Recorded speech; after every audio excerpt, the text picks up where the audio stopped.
Mesdames et messieurs, bonjour et bienvenue à Accès Innovation. Accès Innovation est une série d'entrevues qui ont pour but de présenter les beaux projets et découvertes dans l'ingénierie de partout dans le monde. Le podcast sort sur YouTube, Spotify, Apple Podcasts et autres. Mon nom est Émile Demers et ça faisait un certain temps, mais nous nous retrouvons avec deux invités aujourd'hui. Et l'épisode risque d'en être un assez gros. Donc, l'objectif est de vous présenter avec ces deux invités et leur background respectif un aperçu du processus de transition des innovations du domaine académique vers les entreprises et startups. Premièrement, avec sa participation aux membres du conseil et du bureau du CRSNG, le Conseil des recherches en sciences naturelles et en génie du Canada, Anne-Sophie Poulain-Girard pourra nous aider à décortiquer, du haut niveau les mécanismes d'octroi de subventions et de bourses du fédéral aux innovateurs. Bienvenue au podcast, Anne-Sophie. Merci de m'avoir invité. Ça me fait plaisir. Ça faisait un certain temps qu'on s'en parlait et je suis vraiment content qu'on ait pu trouver une occasion de le faire. Et puis en deuxième lieu, ayant été sur le terrain avec deux entreprises innovatrices, Nicolas Lapointe a interagi directement dans ces mécanismes qui relient les développements technologiques à des entreprises qui peuvent les pousser plus loin et les commercialiser. Bienvenue, Nicolas, à ton tour. Allô?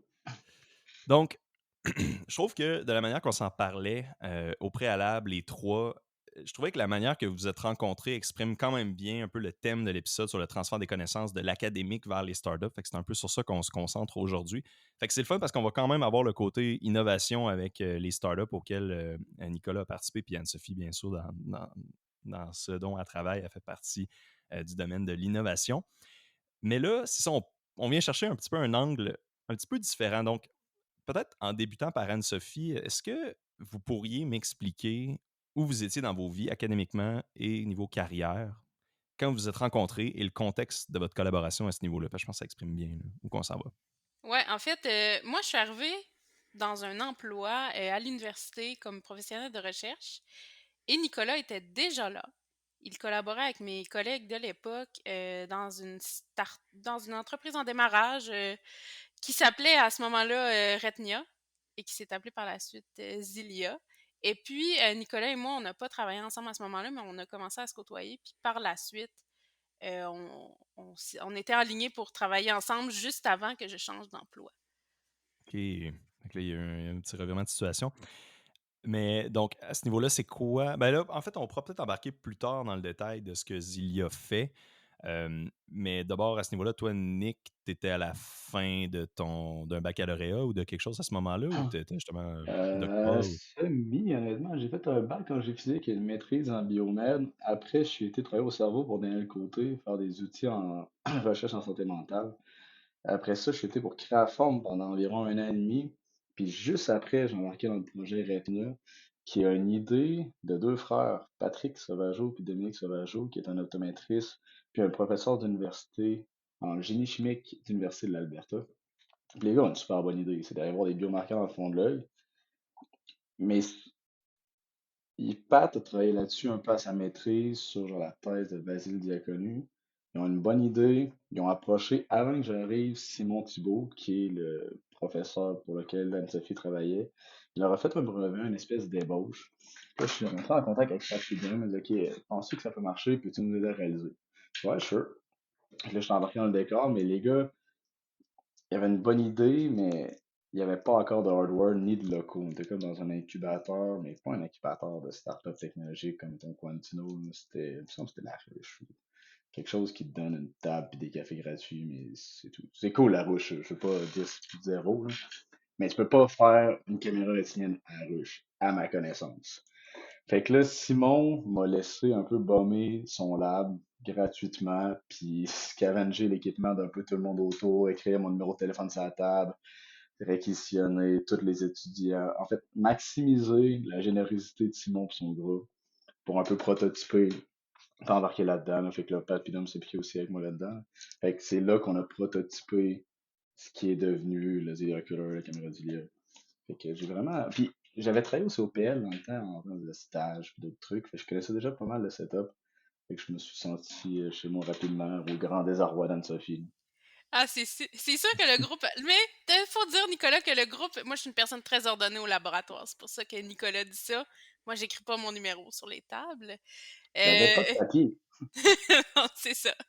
Donc, ben, tu sais, le groupe de Simon Thibault à l'Université Laval, c'est un groupe de recherche en conception optique. Puis Simon, il est aussi titulaire d'une chaire de recherche industrielle du CRSNG.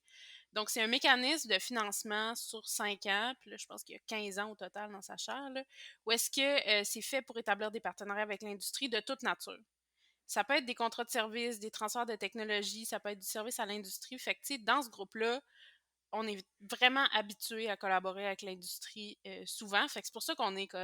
Là, je dis on, mais je ne travaille plus là. Mais c'est pour ça que ce groupe-là est super OK. accueillant envers ce genre d'idées-là, là, puis laisse les gens entrer dans les Ouais. labos et se servir dans le matériel. Fait que là, je comprends qu'Anne-Sophie, toi, fait que tu travaillais pour cette chaire-là, dans le fond. Ouais. OK. OK. Puis là, Nicolas, toi, tu travaillais pour la chaire qui était comme qui profitait un peu de ce service-là et de ce lien-là. Est-ce que je comprends bien ou c'est plus séparé que je le pense? Ouais, exact, mais il y a beaucoup de programmes qui sont là pour favoriser le travail entre les universités puis les entreprises, particulièrement les petites entreprises. Fait qu'il y a des financements qui sont vraiment intéressants. Puis Patrick puis Dominique, justement, ils avaient ciblé là-dessus pour aller chercher l'expertise de l'équipe de Simon Thibault, puis aussi leur équipement. Et moi, j'ai peut-être eu j'ai peut-être pris, comme tu sais, le beurre et l'argent du beurre, là. J'ai profité de leur expertise, mais aussi du lab, des labs de d'autres personnes sur place, puis un peu de tout, là. Fait que j'ai maximisé ce financement-là. Fait que tu étais là dès le début, j'ai l'impression, ou presque au début, là? Pour Retnia, en fait, je suis l'employé numéro un. Fait qu'il y OK. avait Patrick Pidum qui avait l'idée puis pas de proto. Il m'a dit Nick, peux-tu nous faire un proto? J'ai dit ouais, sure. Puis l'équipe de Simon Thibault, on était vraiment chum aussi, là. Ils m'ont prêté un bureau qui était voisin d'Anne-Sophie puis Denis, que je partageais avec un étudiant échangé chinois qui mangeait genre des briques de pain au complet, mais juste du pain. Du pain Juste du tranché. pain. J'ai jamais vu ça. Toute la journée, là, il se clenchait des Hey, on tranches salue de cette pain. personne, hein? Zhang Feng, allô? OK. Mais c'est Ouais, des le tranches de shout-out. pain back à back à back à back. Hein? C'était incroyable. Mais OK. quand même, il nous a prêté ça, puis après ça, on a eu un stagiaire qui est Damon. Salut Damon. Puis là, on partageait à trois ce tout petit bureau-là, plus toutes les labs, puis l'expertise du monde sur place, là. Puis pour ça, je sais pas, t'as déjà été au COPL, Émile? Non, non, jamais été. C'est non seulement des labs, mais ils ont tellement des installations ça coche pour un peu tout. Puis si tu connais le monde, tout le monde est ultra serviable. Tu as des trucs pour faire des défauts de couches minces, des microscopes à photonique, tu as tout ce que tu peux rêver pour faire des protos. Puis le monde est juste là, puis attendre que tu leur en parles, puis que tu te demandes des services, là. C'est vraiment une belle place pour innover, prototyper, puis développer des trucs, là. Puis Pat puis Dom l'avaient bien sûr dans là. Fait que ça, t'as dit le COPL, Ouais. c'est ça? OK, fait que là, ça, c'est là que vous étiez. Puis là, je comprends que tout le monde est prêt à collaborer, mais donc tout le monde a leur. C'est plein de groupes, probablement, de recherche ou plein de petites entreprises en démarrage, un peu comme la vôtre, là, Ritinia, je pense qu'on le prononce. Ben, vas-y avec Zilia, c'est le Zilia, nouveau ouais. nom. Avant, Ouais, c'était OK. autre chose. Mais oui et non, dans le sens que c'est surtout des profs d'université qui ont leur groupe universitaire de recherche. Puis aussi, ben, Simon est particulièrement orienté business, là, fait que lui, il aide beaucoup de petites business, là. Puis même sur la table qu'on avait, la moitié de la table, c'était François, le fondateur de Medicine, qui est une autre start-up qui va super bien à Québec, là. Si tu veux voir quelqu'un d'intéressant, c'est super gentil. Leur produit est vraiment sa coche. Puis on partageait la table en deux, chacun pour prototyper nos trucs de notre bord, là. C'était vraiment cool. Mais c'est ça, ben, il y a quand même quelque chose d'intéressant du fait que tu étais l'employé numéro un, puis c'est comme, hey, Nicolas, fais-nous un prototype. C'est un peu comme dans les films, là, quand on s'imagine, là, tu sais, le gars, tu sais, c'est comme deux gars qui ont une idée, puis là, ils embauchent l'expert, là. Ben, tu sais, l'expert qui fait un prototype rapidement, mais broche à foin, mais ça fonctionne très bien. Je sais pas si c'est vraiment comme ça, là. Ben, c'est sûr que c'était des proches à foin, ça oui. Je Honnêtement, l'ai vu, c'était. Premier mais en prototype, même temps, là, hein. ça peut pas être autrement, hein. Ouais, c'est Ah, ça. c'est du haut niveau de broche à foin, puis expert, je suis plus expert à me vendre qu'à le faire, mais ça, c'est autre chose, là. Mais finalement, ça a bien été. Mais non, j'étais pas si pire non plus. Mais Mais Pat puis Dom a une bonne idée, puis il supportait bien le projet, puis je pense que j'ai réussi à bien m'entourer sur place. Là, Anne-Sophie a vraiment beaucoup aidé au projet, Denis qui était là, Simon. C'est ça qui était drôle, c'est qu'on était pas beaucoup dans Retnia, mais du fait d'être au COPL avec ce groupe-là, l'équipe grandit du jour au lendemain. Là, je dois poser la question. Moi, dans le fond, tu sais, je suis en mécanique, fait que je suis obligé de poser la question. Je comprends qu'il y a plein d'instruments de mesure optique. Je sais que c'est plus votre background, mais y avait-tu un atelier mécanique là-bas aussi pour justement couper des bouts d'alu ou Ah souder des ben, morceaux, je sais pas quoi? le département de physique a un atelier mécanique, un peu comme le département de génie mécanique a un atelier mécanique. Fait que c'est possible. Par contre, là, ils sont en train de le rénover pour le remettre à niveau. Fait que dépendant c'est quoi les travaux, dépendant comme la disponibilité, les partenaires avec qui on fait affaire, on peut faire affaire soit à l'interne ou à l'externe, là, chez des usineurs. Mais je pense qu'à ce moment-là, Nick, ça a pris quand même du temps avant qu'il y ait de la mécanique, là. Ça se peut-tu? Non, mais il y a différentes phases de prototypage, là. Si tu es pour faire, mettons, ton P0, là, tu peux faire tes CAD, lancer ça en prod, puis là, t'es mieux d'aller à l'extérieur un peu. Mais en optique, il y a Thorlab, je sais pas si tu connais, là. Ben oui. C'est comme Ouais. des blocs Lego pour de l'optique, là. Fait que c'était Ouais. pas mal plus des blocs Lego que je coupais mes blocs d'alu pour supporter une lentille, là. Fait que OK. c'est d'assembler les affaires, aligner tes cossins, t'assurer que tout soit bien aligné. Mais sinon, 3D printer, ça fait très bien aussi, là, mais je sais pas souvent couper mes blocs d'alu sur place. Anyway, le tolerancement pour l'optique est tellement tête que c'est sûr que c'est pas moi qu'il faut couper de l'alu pour utiliser ça, là. Ah Tu non, travailles c'est avec ça. genre du -0 plus 15 microns. Watch-moi avec ma drill. Ouais. Ouais, non, c'est ça, c'est impossible d'y aller comme ça. Mais ouais, Torlab, c'est ça, c'est très. Ouais, je connais ça, puis c'est vraiment intéressant. C'est ça pour aller chercher, c'est ça, comme tu dis, des blocs Lego, puis tu sais, ben, c'est sûr que, mettons que tu es juste quelqu'un dans ton garage, ça peut être quand même cher, là, mais tu sais, bon, du moment que tu as du financement, puis c'est là qu'on peut commencer un peu à rentrer dans ce mécanisme-là, ben là, ça devient intéressant, puis tu fais juste sélectionner ce que tu as besoin, puis il y a vraiment absolument tout à ce Il faut niveau-là. dire aussi que les labs d'optique au Centre d'optique photonique et laser, là, le COPL, ils sont équipés en Torlabs mur à mur. Ah Fait ouais, ok. que, tu sais, Nick, il nous empruntait des pièces, des lens holders. Bon, il y en a certaines qu'il achetait, mais il en empruntait. Puis après ça, ben, des fois, ils nous les rendent, des fois, ils nous les rendent pas. Hein, c'est comme ça, les partenaires. Mais fait que, tu sais, nous, on a quand même une bonne base. Puis justement, parce qu'on n'a pas le choix, parce que en faisant des montages optiques tout le temps, comme groupe de recherche, t'as pas le choix d'avoir tout l'éventail de Tor Labs. Donc, Ouais. Puis souvent aussi, quand tu changes d'étudiant gradué, ça veut pas dire, oui, vous êtes ordonné, là, mais ça veut pas dire que tous les étudiants sont ordonnés. Fait qu'il y a des trucs qui se perdent, puis un nouvel étudiant va vouloir racheter ses affaires parce qu'il trouve pas ce qui a été acheté. Fait que t'as beaucoup de trucs en double. Fait que si tu te donnes la peine de fouiller, il y a tout ce qu'il te faut. Il y a tout ce que ça prend. Ah, c'est vraiment l'analogie du Lego est bonne parce que là, c'est vraiment le bac à bloc Lego, là, que t'en as des milliers dedans, puis tu peux vraiment fouiller dedans. Fait que Ouais. j'apprécie vraiment cette C'est analogie, genre cette 50 analogie-là. 000 piastres de blocs Lego, là. Ouais, c'est ça. Ah, ça monte vite, hein. Euh, fait que là, toi, Nick, tu sais, comment. C'est là que je commence comme être curieux de ça. Comment est-ce que toi, tu as été linké avec les deux fondateurs de Zilia au départ? C'est comment qu'eux, ils t'ont trouvé? C'est quoi qui a fait? Tu sais, c'est-tu juste que tu cherchais, mettons, un projet? Non, même pas. J'étais Tu sais, chez Craform, puis Craform, c'est super cool aussi. Une belle entreprise à la Rive-Sud. Ils font un super beau produit, puis c'est dynamique, c'est vraiment le fun. Je pense que c'était un email au COPL OK. qui a envoyé.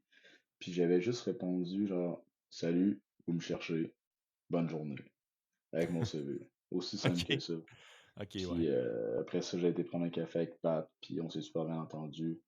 Puis on avait une bonne complémentarité aussi avec Pat et Doug, là, qui ont chacun Mhm. leur niche d'expertise, puis moi j'en ai autre chose à la table. Puis ça a été facile comme ça, là. OK, fait que là, OK, je comprends un peu. Fait que là, eux, à ce niveau-là, eux, ils ont une idée.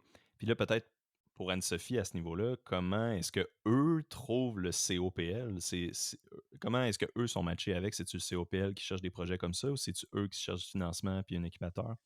mais tu sais, mettons, règle générale, là, ça va dans les deux sens. Soit des compagnies qui approchent, ou soit des fois, on est là, ah, vous faites ça, on pourrait peut-être vous aider. Tu sais. Le Ouais. groupe de recherche chez Simon, il y a une compétence vraiment particulière qui est la conception optique. Donc ça, c'est comme la conception mécanique, mais c'est la conception de systèmes optiques, dans le fond, via des lentilles, puis des miroirs et tout. Puis ça, c'est une compétence qu'il n'y a pas tant de gens qui ont dans l'industrie ou ben, certains consultants. Mais c'est pas quelque chose qui est très répandu. Mais quand tu fais des instruments optiques, tu as besoin de ça. Puis c'est pas tout le monde en optique qui fait de l'optique, qui fait des lentilles, qui est un concepteur optique. C'est pas parce que je mets des morceaux de mécanique ensemble, je fais des assemblages que je suis un concepteur mécanique. Fait que Mhm. ça, c'est une expertise que souvent, les entreprises vont venir voir le groupe de Simon Thibault pour cette raison-là, dans le fond. Puis je sais pas dans quel sens ça s'est fait, parce que c'était juste un peu avant que j'arrive. Mais d'habitude, quand on se dit on veut construire un instrument puis on a besoin d'un concepteur optique, souvent, ça arrive chez Simon quand on cherche une université, là. OK, OK, ouais, je vois un peu. Fait que c'est bon, c'est dans les deux sens, puis je on dirait que je comprends, c'est ça. Puis au niveau de l'optique, tu sais, je comprends qu'à Québec, depuis, mettons, les années début de 2000, il y a quand même un genre de petit boom en optique puis en fibre optique puis tout ça. Est-ce que c'est encore vrai de dire qu'à Québec, il y a une certaine expertise à ce niveau-là? Ouais, ben en fait, le COPL dont on parlait tantôt, c'est un regroupement financé par les fonds de recherche du Québec Nature et Technologie qui finance des regroupements de chercheurs universitaires à travers la province. Donc, c'est la moitié des chercheurs du COPL sont à Québec. C'est un regroupement juste pour l'optique. Puis l'autre moitié est dans 7-8 autres universités ou institutions comme l'ETS au Québec. Fait que c'est clair qu'à Québec, on a la masse critique en optique photonique au Québec. C'est vraiment une expertise que l'Université Laval a. Puis le Mhm. COPL, à l'Université Laval, a aussi un pavillon avec des tours à fibre, des chaînes laser, un atelier pour faire du tournage au diamant puis du polissage de lentilles. Tu sais, vraiment, là, des choses là, à la fine pointe, fabrication de MCVD pour faire des préformes de fibre optique pour aller avec les tours à fibre, synthèse de verre, tu sais, tout ce qu'on peut s'imaginer, là, des salles blanches, de la microfab, tout. Fait que c'est clair que c'est une expertise vraiment pointue qu'il y a à l'Université Laval. Puis ça a fait qu'il y a beaucoup d'entreprises à Québec qui sont en optique photonique Ouais, c'est ça, aussi, parce que naturellement. c'est des gradués de Laval, beaucoup formés là-dedans. Des fois, les entreprises se séparent, font des spin-offs, on va dire, d'une certaine façon, ou des spin-offs du COPL directement. Donc, ouais. Il y a aussi Lino qui a joué un rôle, j'ai l'impression. Là. Je connais pas toute l'histoire de l'optique à Québec, là, mais Lino, ça fait un bout que ça tourne, puis ils sont bien financés. Il y a beaucoup de spin-offs qui sont sortis de là, puis il y a des bonnes têtes qui travaillent là-bas. Ben, Simon était à Lino, j'ai vu sa photo dans le corridor l'autre fois. Ouais, Simon était, Ouais. avant de devenir prof à l'université, Simon était dans le groupe de conception optique à l'INO. Hmm. Justement. Puis par la suite, il est devenu prof à l'université. Moi, quand j'ai commencé ma maîtrise en 2009, une des premières choses que j'ai faites, c'est aller prendre des mesures à l'INO parce qu'on n'avait pas le setup qu'il fallait à l'université.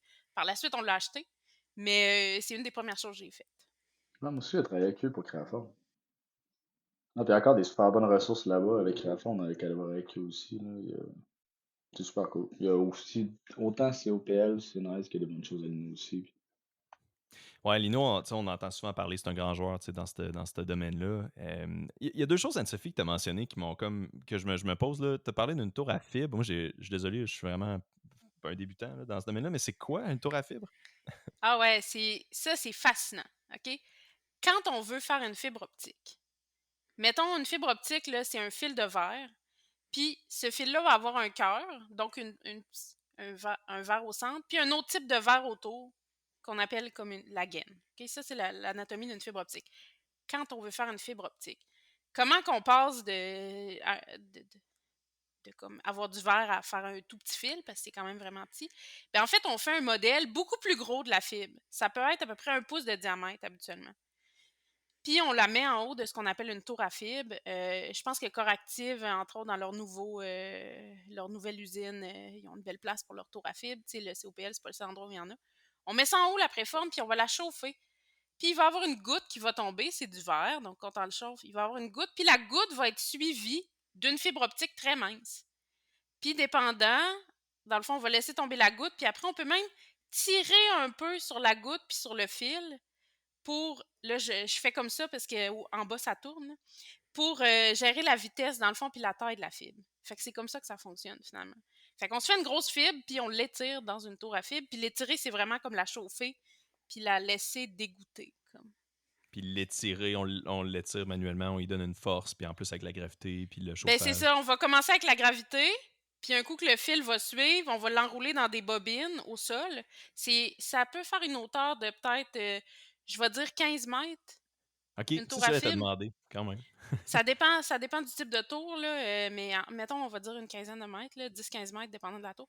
Puis dans le fond, en bas, tu l'enroules dans la bobine, puis c'est là que tu peux mettre une certaine force pour gérer les propriétés. Puis évidemment, là, tout le long des tours à fibre, il y a des instruments de mesure, il y a des choses qui vont faire, par exemple, des traitements UV, des affaires, plein de choses qui peuvent se passer, là, mais en gros, c'est à la fois extrêmement simple et extrêmement compliqué. Wow, OK.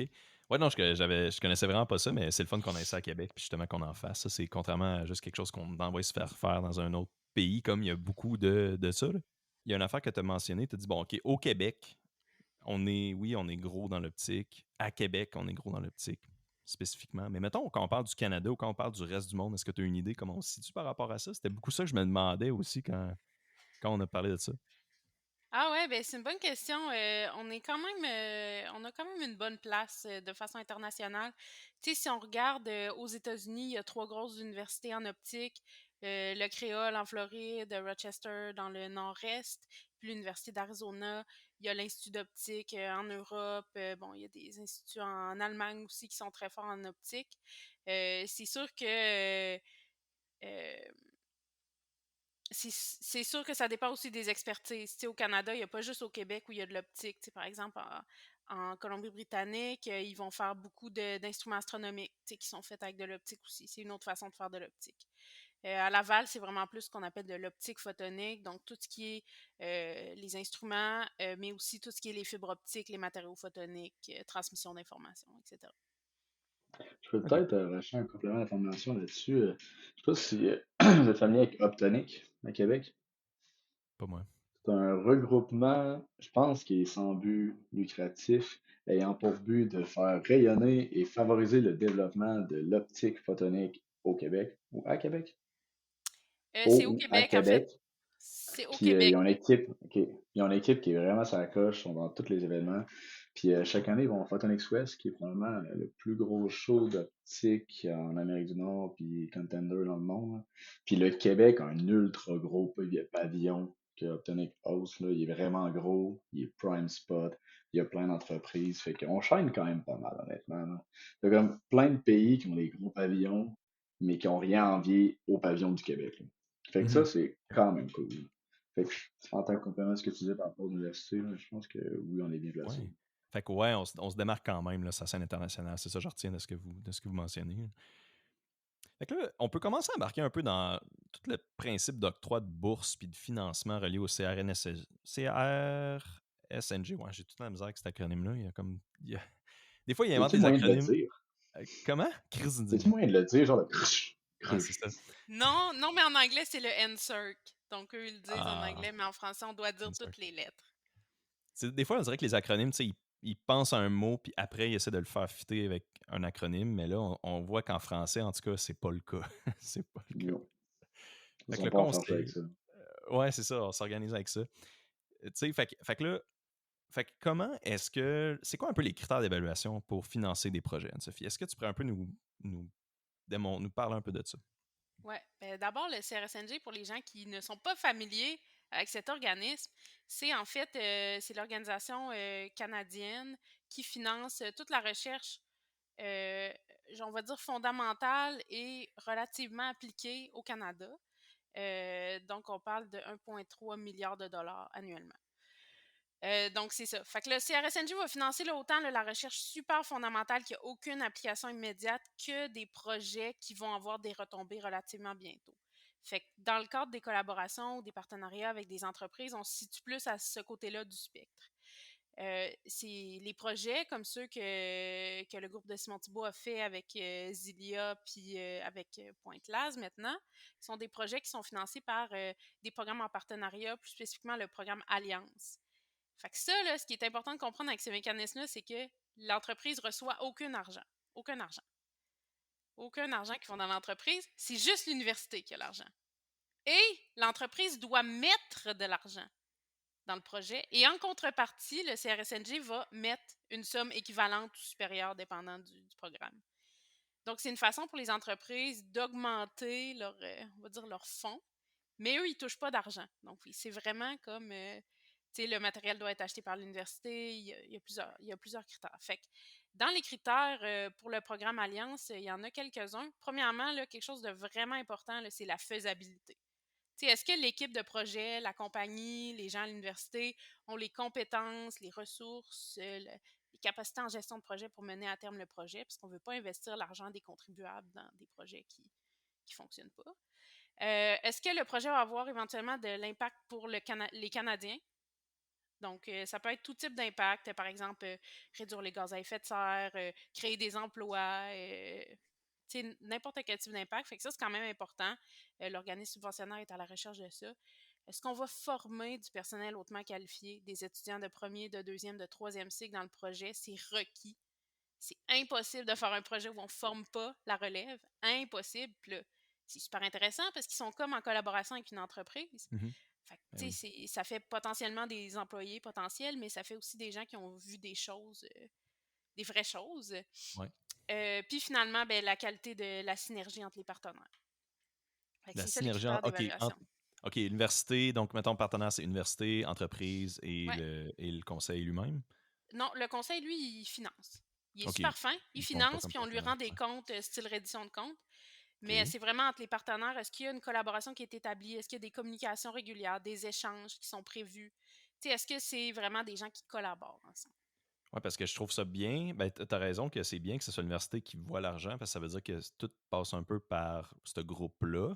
Mais en même temps, j'imagine que ça peut être la cause de beaucoup de tensions puis de conflits quand, mettons, peut-être qu'il y a une entreprise qui veut, mettons, certaines choses, puis que là, l'entreprise, le prof ou je sais pas, n'est pas d'accord. Eh là là, moi, j'ai jamais vu un cas comme ça. Honnêtement, OK. je pense OK. que là, la Pas synergie pessimiste. ne serait pas optimale. Non, c'est Il y ça. aurait déjà des problèmes Ouais, sous-jacents. C'est entendu aussi que ça va être comme ça. ouais, dès le début. Puis, une chose des fois qui accroche avec les partenaires, c'est qu'ils disent, mais il faut faire de la formation prend beaucoup de place. Ben oui, c'est des universités. C'est leur mission. C'est ça. C'est comme ça. Mais, moi, j'ai jamais vu de problème. Mais ça veut pas dire qu'il y en a, là. Qu'il y en a pas. Il n'y en a pas. Mais non, c'est ça. D'habitude, ça cause pas de contentieux, là. Puis, tu sais, ça veut-tu dire que Nicolas, mettons, de ton côté, ce qu'on mentionnait par rapport à que ça doit former la relève en même temps, ça veut dire que toi, mettons, tu étais l'employé numéro 1, tu travaillais sur un prototype, puis tu avais avec toi un assistant, un stagiaire ou un gars qui faisait un cours ou une fille qui faisait un cours en physique qui était là, tu sais, qui était juste un peu dans le décor ou qui aidait un petit peu. Ça se présentait comment pour toi?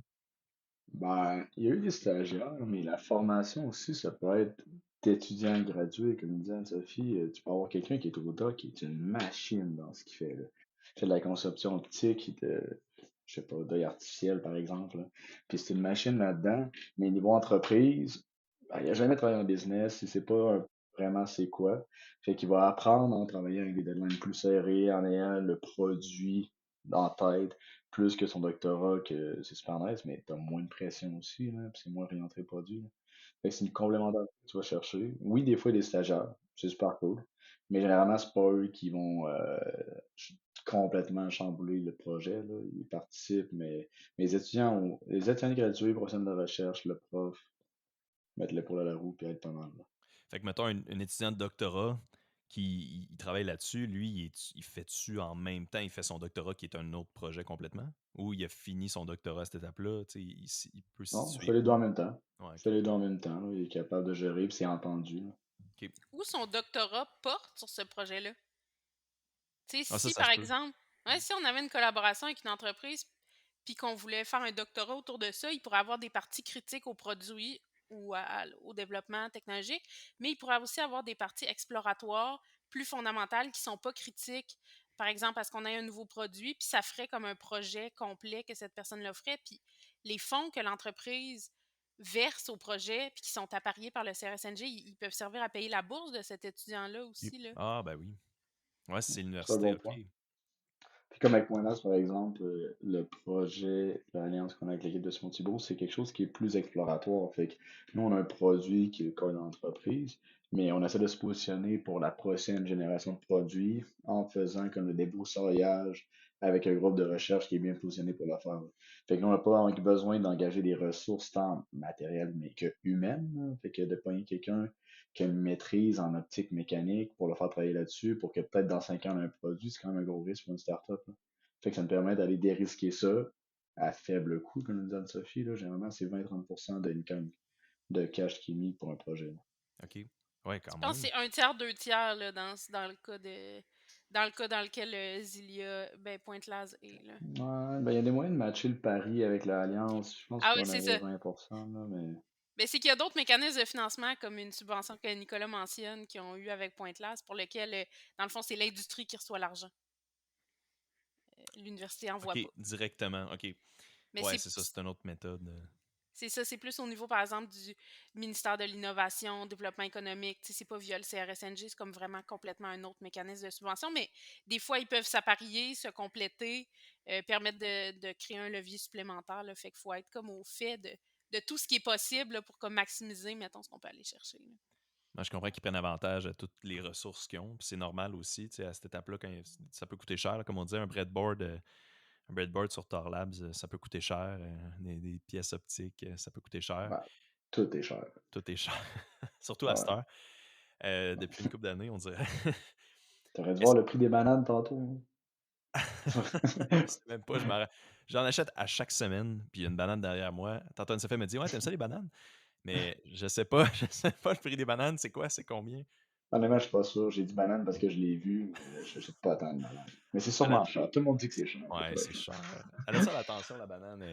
Mais je suis content que vous voyez que c'est une banane. Là. Pour eux qui l'écoutent sans voir la vidéo, il y a comme une banane en néon derrière moi. Puis elle est comme vraiment floue. Là. Il y a comme trop de saturation ou de je sais pas quoi. Là. Vous connaissez sûrement les détails du phénomène optique qui fait qu'on voit rien. Ou le contraste, ou je sais C'est pas. le phénomène optique de trop de lumière. Trop de lumière. Trop de lumière. C'est pas mal ça. J'étais allé à Vegas il n'y a pas trop longtemps, puis on est resté au Luxor. Le Luxor, c'est une pyramide. Puis je sais pas si vous saviez, il y a un gros beam lumineux qui sort du top de la lumière de la pyramide. Puis c'est le plus gros beam lumineux fait par l'homme au monde, juste à Las Vegas. Fait que voilà, c'est Hey, pour moi, vous je C'est en serais le dire. plus curieuse gros. de challenger ça. C'est-tu le plus gros en watts?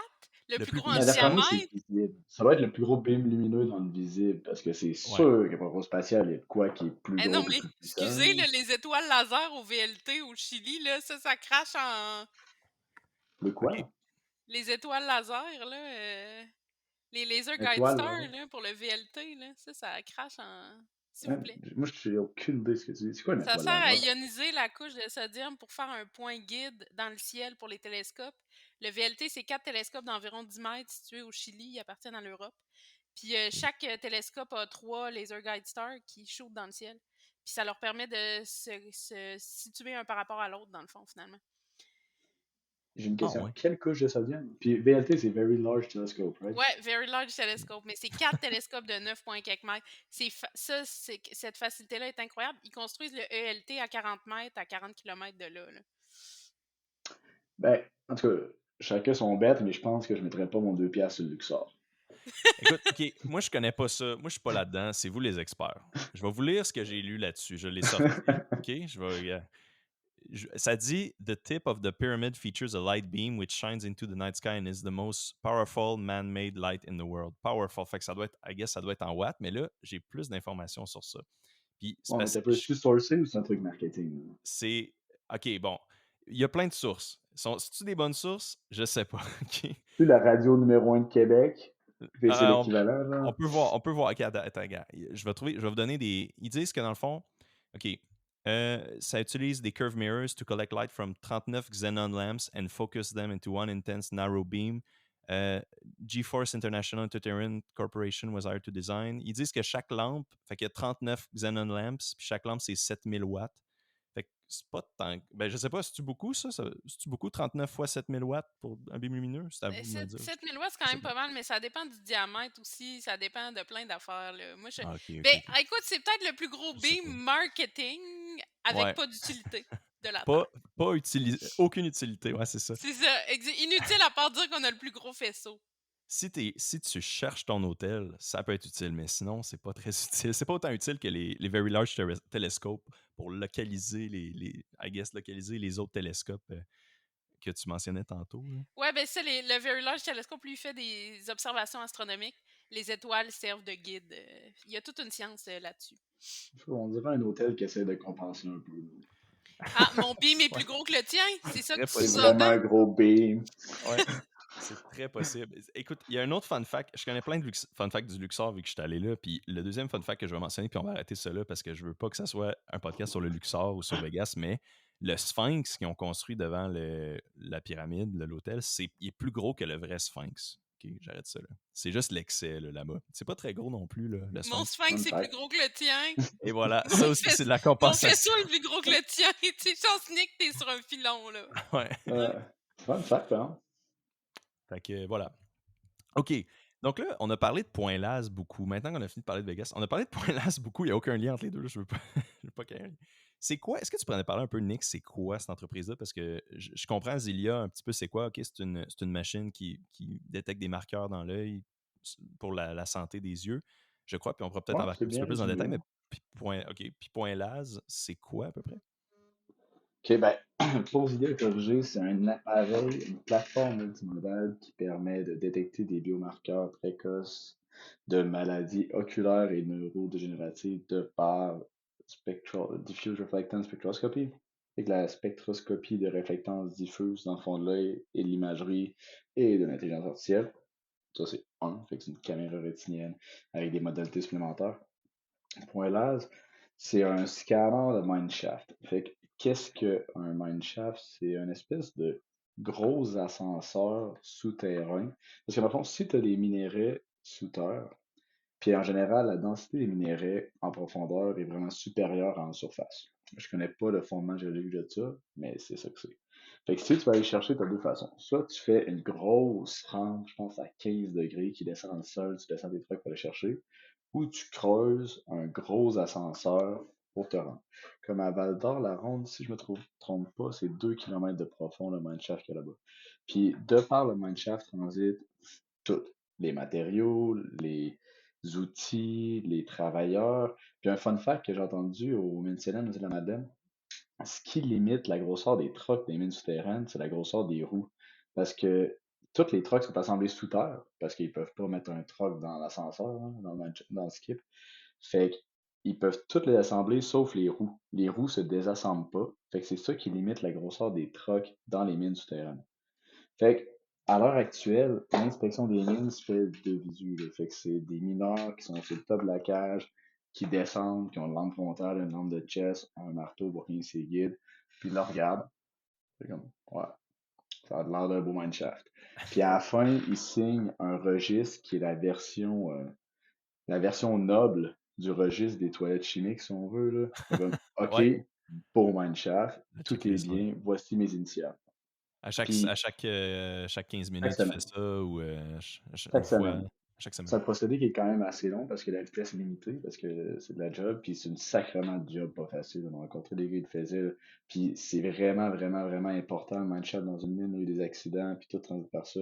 Fait que les gars qui font ça, ils n'ont pas le choix d'être minutieux, d'être attentifs, de prendre leur temps.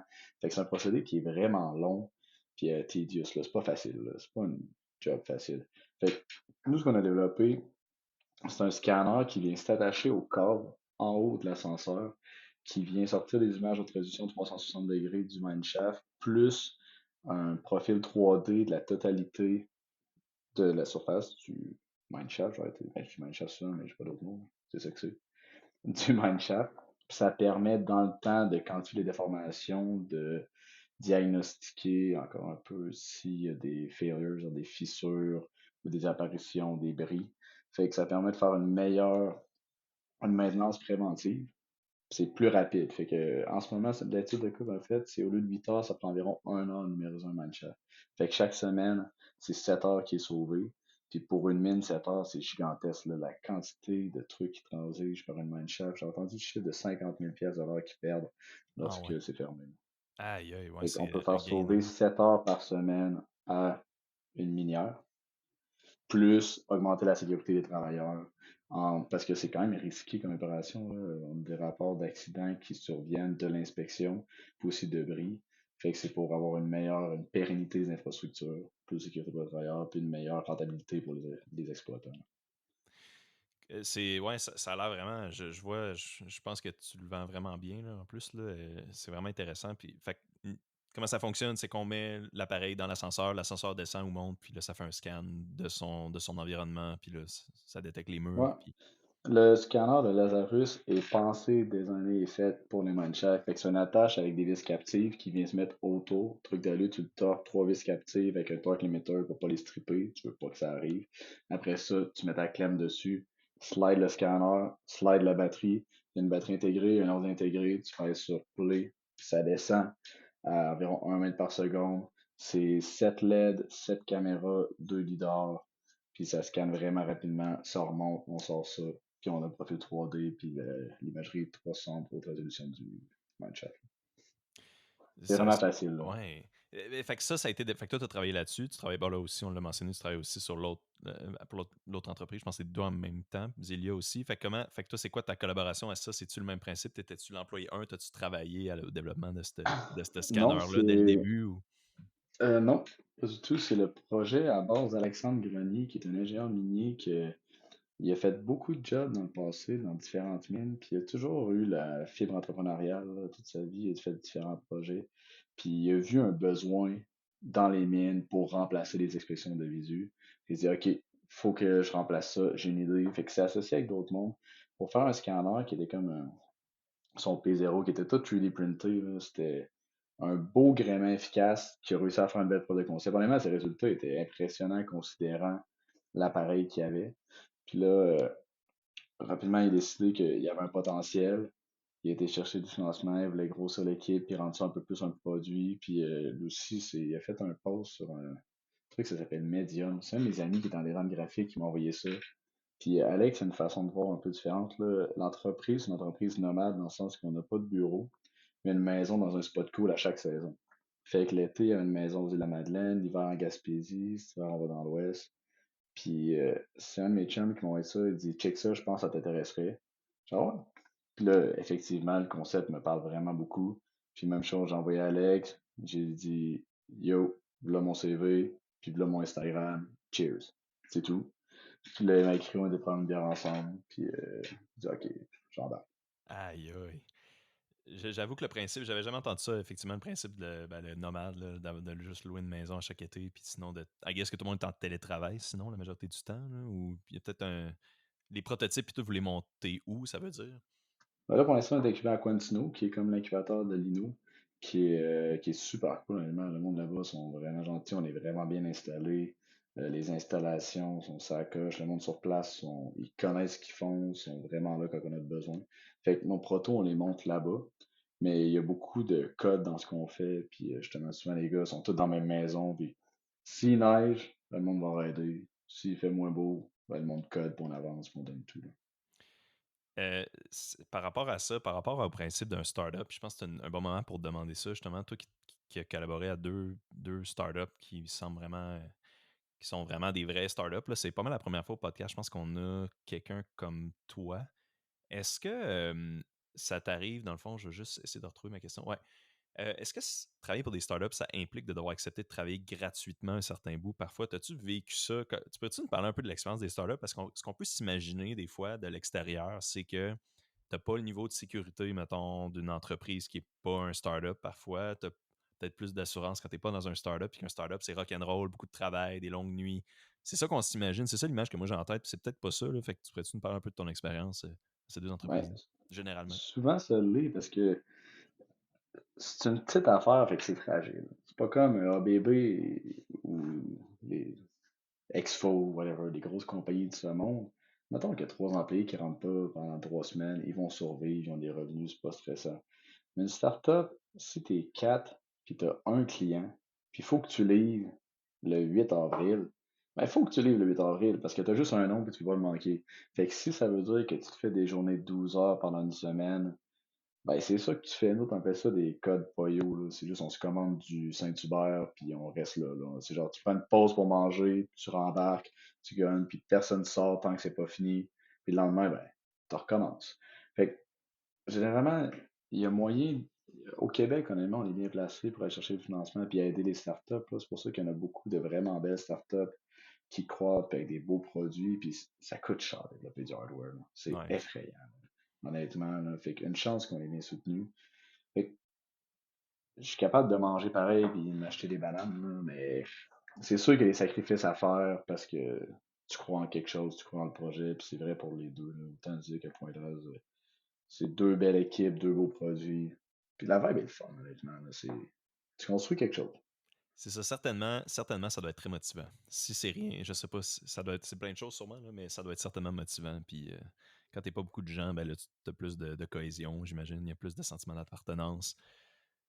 Fait que, Ça fait une petite famille, tu peux avoir de tout, tu peux avoir plus de chicanes, plus d'amour, t'es juste plus, je sais pas, Anne-Sophie, je sais pas ce que t'en penses, mais t'es juste, c'est condensé, là. T'es tout le temps avec le même monde, sur les mêmes affaires, puis faire un peu tout, fait que oui, tu peux te piler ses pieds ou te complémentarité, mais C'est clair que ça fait des. Tu sais, nous, on le voit là, quand on collaborait. Maintenant, chez ABB, je collabore plus avec des startups, mais quand j'étais chez Simon et que je collaborais avec des startups ou des petites entreprises, on le voit que leur identité est vraiment forte parce que sinon, c'est difficile de tenir si tout le monde n'est pas vers le même objectif, avec des manières de travailler comme concerté, un investissement qui est comme symétrique, on va dire.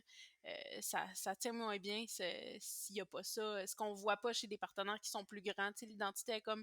Il y a peut-être plus de marques employeurs, mais l'identité est moins forte. Le sentiment d'appartenance n'est pas pareil. Là.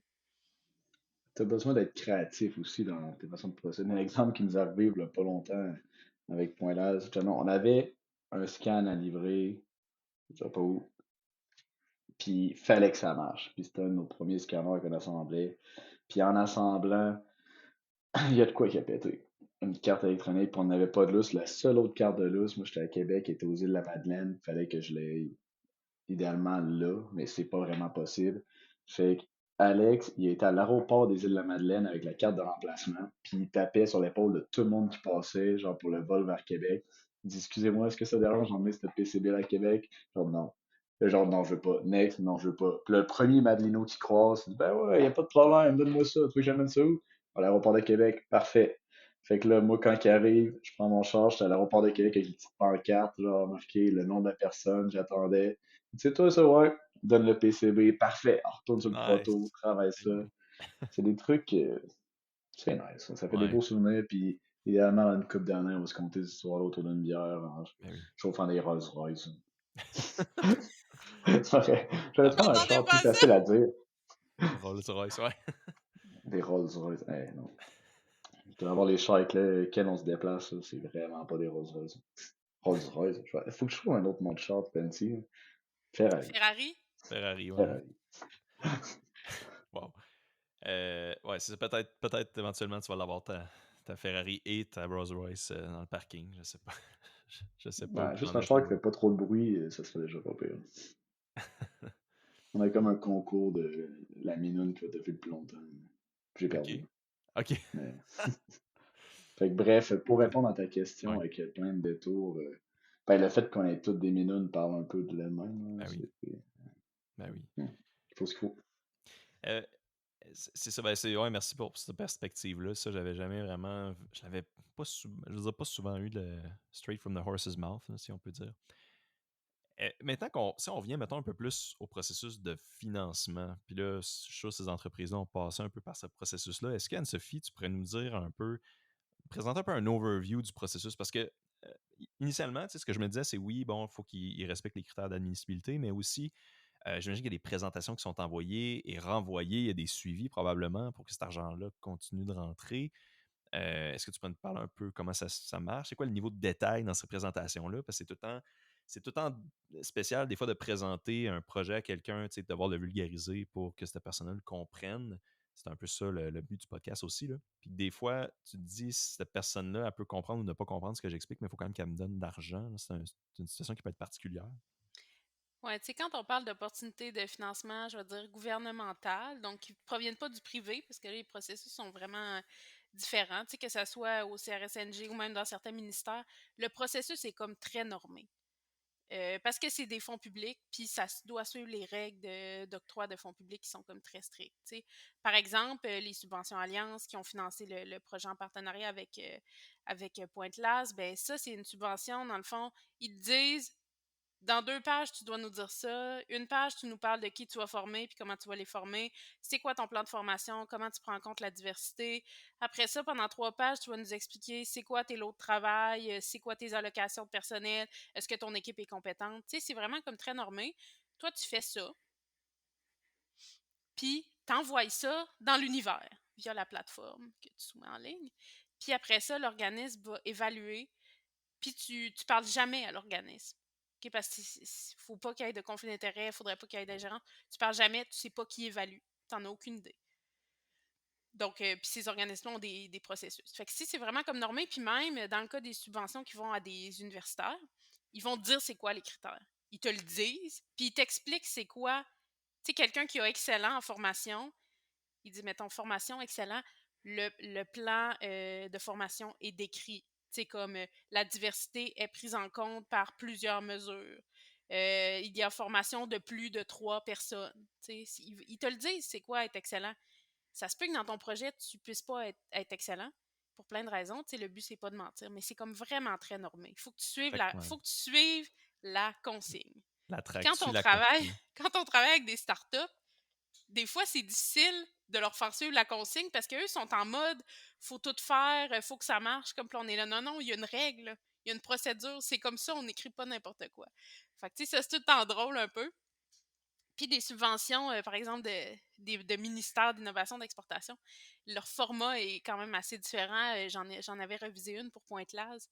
Tu sais, le contenu qu'ils demandent n'est pas pareil. Tu sais, c'est style combien d'emplois que ça va faire, c'est quoi les retombées économiques, en quoi c'est innovant, qu'est-ce que ça fait sauver aux minières, qu'est-ce que ça améliore la sécurité. Tu sais, ils se demandent pas allez-vous former des Ouais, personnes c'est ça. pour Eux, ça les l'avenir de intéresse demain. moins. Tu sais. C'est différent un peu. Ouais. OK, fait que c'est ça, c'est vraiment. Je comprends que c'est normé, c'est ça, c'est vraiment un genre de cadre normatif de vraiment le plus objectif possible. Tu peux pas vraiment. Il laisse moins de place à l'interprétation. Puis, niveau, mettons, faisabilité, tu sais, je pense que c'était le premier critère, si je me trompe pas, que tu as mentionné. Est-ce que ça veut dire qu'il y a des experts qui révisent ça probablement ou tu sais, comment ils font pour évaluer la faisabilité? Oui, c'est ça. Il y a les demandes fédérales là, au CRSNG, il y a des comités qui se réunissent. Des comités qui sont formés comme pour les évaluer, puis qui sont experts. Fait que nous, on n'a pas à vulgariser de façon très intense la science derrière. Tu sais, par exemple, quand on fait une demande avec Pointe-Laz, qu'on explique comment ça va être reconstruit, c'est quoi les algorithmes, c'est quoi les techniques utilisées, quels sont les enjeux, on n'a pas à vulgariser plus que ce qu'on sait en gros. Là. Tu sais, c'est sûr, il faut le présenter de façon intelligente, mais on n'a pas à faire d'efforts comme si Ok. c'était quelqu'un du grand public, par exemple. Ouais, Tu sais. ouais, c'est ça. C'est bien comme ça en Mais même temps. ils se permettent quand même des long shots aussi. Là. Un autre exemple de projet qu'on a fait, je pense, en alliance avec Zilia, c'était pour une méthode de diagnostic de Parkinson précoce de par les yeux. Fait que, il y avait de la littérature scientifique pour backer ce qu'on disait, puis montrer qu'on avait, avec Martin Parent qui est au cerveau, pour montrer que ce qu'on faisait du sens, mais ça n'avait pas été fait comme qu'on voulait le faire. Puis ils ont quand même financé ce projet-là. Puis turns out, on a eu des beaux résultats aussi, là. Mais ils se permettent d'encourager justement du bushwhacking, du débroussaillage, des trucs un peu plus innovants. OK, OK, fait Mais que, OK. c'est des investisseurs. Ils ont un portefeuille à risque varié. Autant dans la recherche fondamentale que dans la recherche appliquée, ils acceptent un certain niveau de risque. Par exemple, si le bénéfice pour les Canadiens serait immense, ils ne demandent pas qu'on garantisse des résultats quand on fait un projet Alliance. Si jamais ça ne marchait pas, ils ne reviendraient pas nous prendre notre argent. Tu sais, eux, ce qu'ils veulent voir, c'est y a-t-il des bénéfices, puis est-ce qu'on pense que si vous mettez les efforts, vous pouvez comme réaliser le projet. Mais ça ne garantit pas des résultats positifs, là, réaliser le projet. Fait que, tu sais, c'est quand même un programme qui est permissif, entre guillemets, là. Tu sais, idéalement, on veut qu'il y ait des résultats positifs, là. Mais s'il n'y en avait pas, ben, ça aurait fait partie du risque de ce genre de programme-là. Puis le risque qu'on prend au Canada aussi de financer ce genre d'innovation, de transfert-là ou de collaboration qui peut aider dans le futur les Canadiens qui auraient le Parkinson, par exemple. Là. Ouais, ils font quand même une analyse du risque. Fait qu'ils font pas une analyse du risque, mais tu sais, il y a quand même un certain jugement. On voit même si c'est le plus objectif possible, on voit qu'il y a quand même un certain jugement qui est exercé là-dedans. Donc, de dire justement, OK, ben là, le gain est vraiment énorme, donc ça vaut peut-être la peine plus d'essayer, puis au pire de se planter. Euh, c'est ça que je comprends de ce que tu dis. Non, ils Fait que, sont là pour aider, là, puis il y a une certaine flexibilité aussi. Là, c'est pas qu'il y a à temps plein. C'est si tu fais un beau plan, le plan le plus parfait, mais le meilleur des plans, il va juste marcher jusqu'à ton premier coup de patin sur la glace. Une fois que tu vas y aller, ça t'est il y a une autre équipe, puis ils comprennent ça. Tu dis, ben, on pensait faire ça, finalement, ça marche pas. Fait que on peut faire semblant qu'on va faire ça pendant 2 ans, mais on vous propose telle autre alternative. OK, c'est correct. Faites juste bien justifier pourquoi. pourquoi vous prenez cette démarche-là, bien documentée. Puis allez-y, là, ils veulent que ça marche au final, que le projet ait des retombées économiques, que la start-up grossisse, que les Canadiens et les Canadiennes en grandissent, mais juste que ça marche. Fait Par que rapport à, c'est vraiment cool. ouais, par rapport à ça, justement, est-ce que une fois que le financement a été obtenu, puis que là, tu as, mettons, l'entièreté du financement, j'imagine que ça peut être relâché comme en lot, ça se peut-tu que tu aies besoin de plus, puis que là, tu refasses une demande? Ça t'es-tu déjà arrivé, Nicolas, ou je sais pas? Ou Anne-Sophie, t'as l'air de... On a tout le temps besoin de plus. Ouais, Mais c'est tu ça. vas faire C'est une pour ça que je demande dis. directe dedans, là. Tu peux pas juste dire ouais, on est comme ça en mail short. Faites-vous juste rajouter, là, c'est une autre demande Ah dans non, l'autre, là. ça c'est non.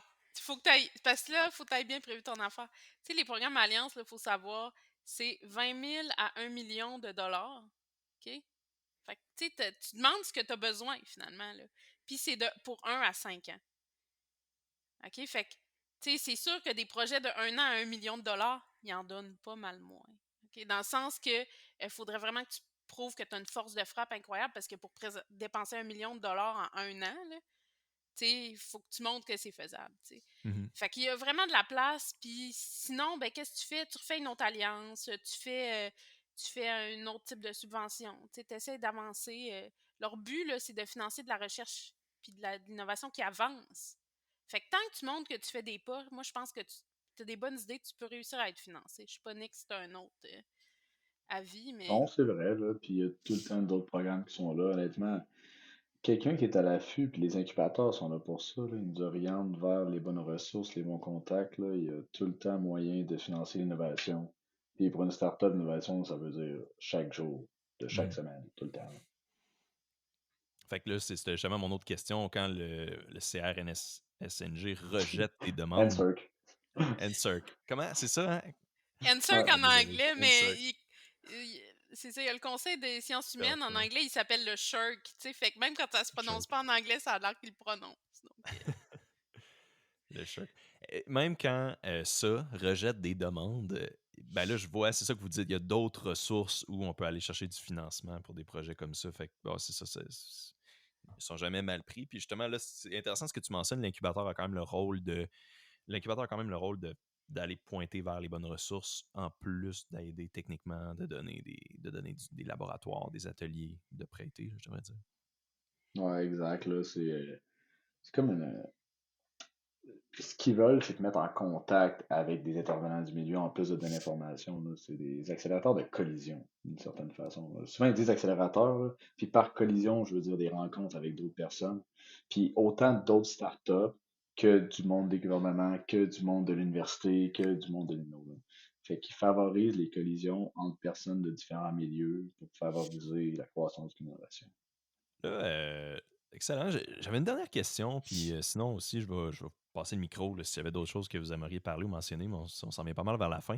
J'ai regardé les données du CRNSG, je m'excuse, c'est la dernière fois que je l'ai dit aujourd'hui, probablement. CRSNG, je dirais pas au président que tu le prononces mal. CNSG. Ouais, merci. CRNSG. On dirait que le T'as pas S, besoin de le dire, t'as juste à envoyer.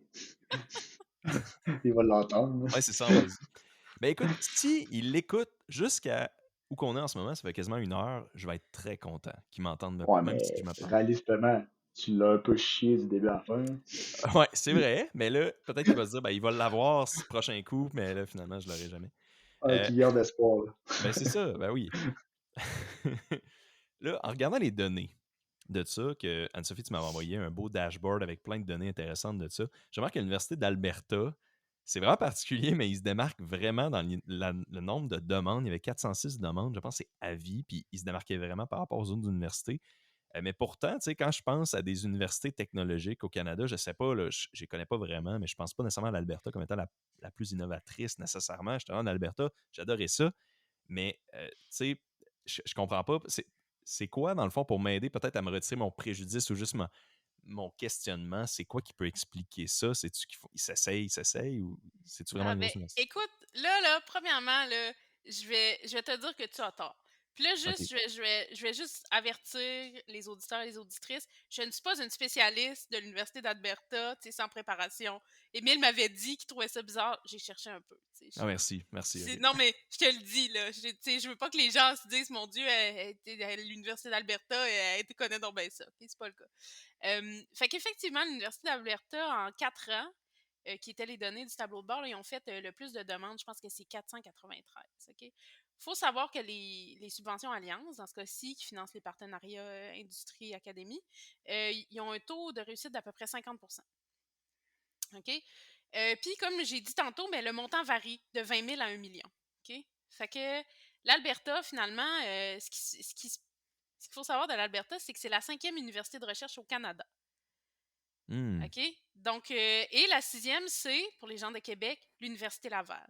Donc, l'Université OK. d'Alberta et l'Université Laval, c'est le même volume de recherche puis à peu près le même nombre d'étudiants. Puis à l'Université de Laval, on fait de la recherche en fou. Nicolas, est-ce que tu lèves ta main? Ouais, j'ai vu essayer ça une fois au Levez la moins. main. C'est quoi la première? C'est quoi la première? Ça doit être Toronto. Je OK. dirais Toronto, McGill, UDM, Un peu. Tu te Co- dis ou c'est ça? Colombie-Britannique. Ben, je peux regarder, j'avais Non, pris des ben, c'est pas notes. grave, c'est pas grave, c'est pas grave, c'est pas grave. Attends, non, non, on va donner aux auditeurs l'information juste. Toronto, UBC, McGill, UDM, Alberta, Laval. OK. OK? Fait que l'Université d'Alberta a un gros volume de recherche. La recherche fondamentale qui est financée par des opportunités comme les subventions découvertes est semblable au volume de l'Université Laval. Donc en 2020, l'Université d'Alberta s'est dit nous, on fait des demandes en fou.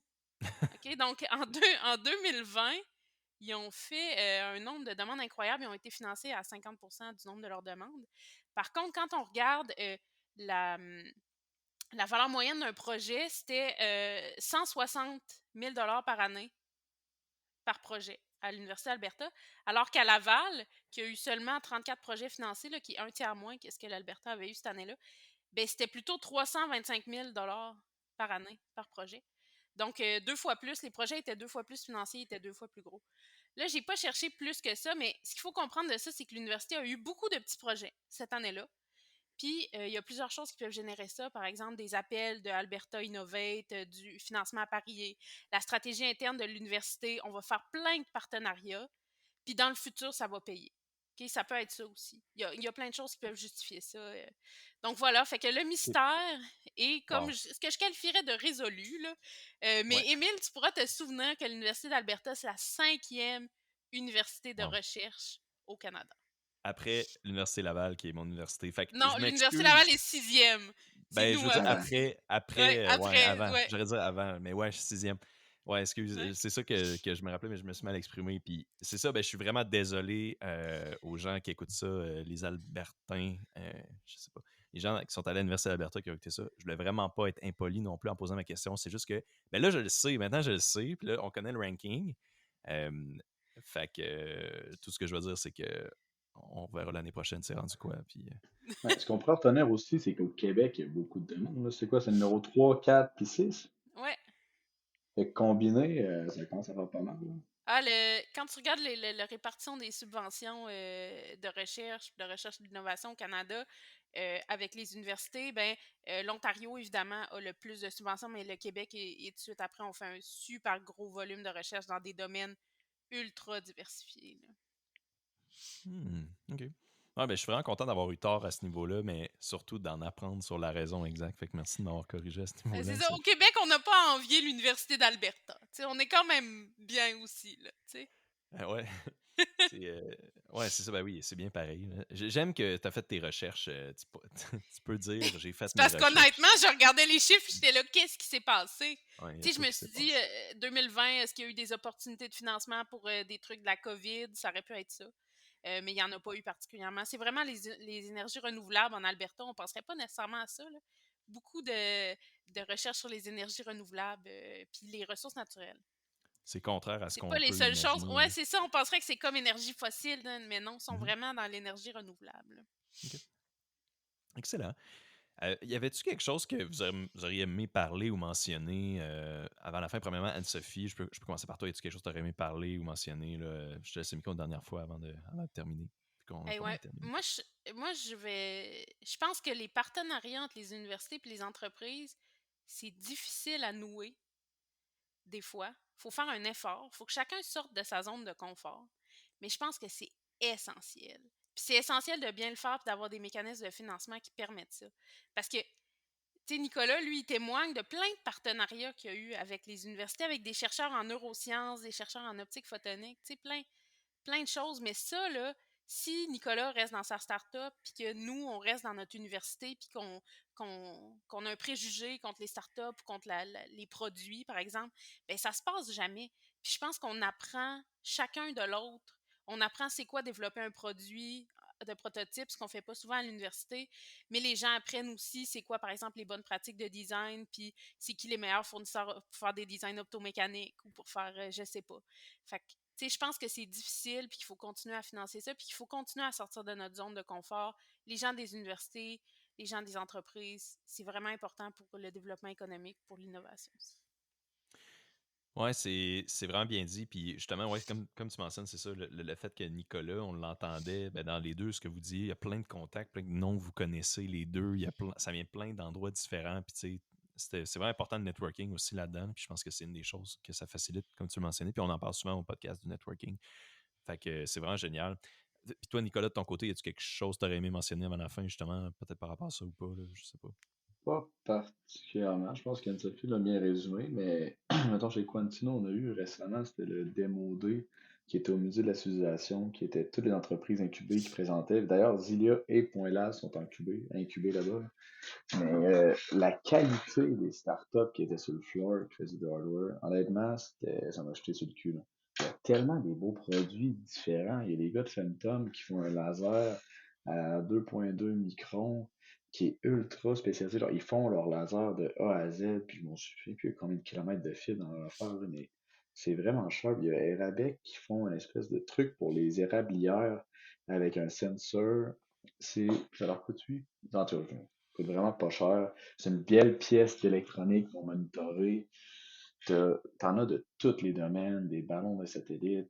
C'est fou. Puis ça, justement, à tout le monde qu'on en parle, tout le monde a collaboré, passé ou connaît l'académique. Il faut y retourner de ça. C'est un levier qui est incroyable. C'est les connaissances. Puis non seulement ça, mais dans le projet, tu travailles justement avec des étudiants en maîtrise pour doc. Puis si ce monde-là, ils ont aimé ça travailler avec toi, ben en finissant leur doc, il y a des bonnes chances qu'ils viennent travailler pour ta startup. Fait que tu as un employé qui a eu 2 ans de formation commandité ou pas commandité, mais financé ou Financer. subventionné, whatever. Subventionné. Fait qu'il est déjà c'est une machine dans ce Mm. que tu fais, puis il embarque directement avec toi. Il y a tellement des trucs qui peuvent débouler de ça. Vous irez Ouais, voir les entreprises de démodé, là, il y a vraiment des belles startups à Québec qui font des affaires cycles. démodé. Ben, le Quantino, c'est toute l'entreprise qui était équipée chez Quantino qui présentait au Démo 2. Fait que là, c'est une des occasions, là. Mais juste checker tout le monde qui était là. Il y a vraiment des grosses pointures, là. Medicine, quand on parlait de François, ce qu'ils font, c'est vraiment sharp, là. Puis là, il y en a plein d'autres qui me viennent pas en tête. En ce moment, je m'en excuse. Mais tous les trucs étaient cool. Je vais essayer d'en mettre une coupe, puis peut-être après qu'on ait fini d'enregistrer, tu me mentionneras les noms là, appelés. Là. Des fois, les petits noms, là, j'ai de la misère à les entendre, puis je les prendrai en note, puis j'essaierai de mettre quelques images là, de ce que tu as mentionné là, en succession. Fait que ça peut être intéressant pour les gens qui veulent voir ou qui veulent aller voir les sites web. En passant, une petite parenthèse, je pense que c'est le site web de Point Laz. Il est vraiment sharp, je trouve, comme site web, juste visuellement. Je ne suis pas vraiment en graphic design ou en marketing, là, mais genre, il est vraiment beau le site web de Point Laz. Ok. Ulysse Bourassa, qui C'est nous a quoi fait ça? ça. OK. C'est le gars qui l'a fait. Wow! Il s'appelle Ulysse, c'est vraiment un beau nom pour de vrai. Ulysse Bourassa, c'est une machine, il est super nice, le fun de travailler avec lui, recommande à 100%, puis que merci, puis je passe la balle complètement à lui, là. C'est lui qui a carry ça au complet, là. Excellent. Tu lui diras, puis tu lui demanderas s'il peut me faire un beau site pour Accès Innovation pas trop cher. J'ai pas d'argent pour ça. Fait Tu sais que que, ça se finance aussi, hein.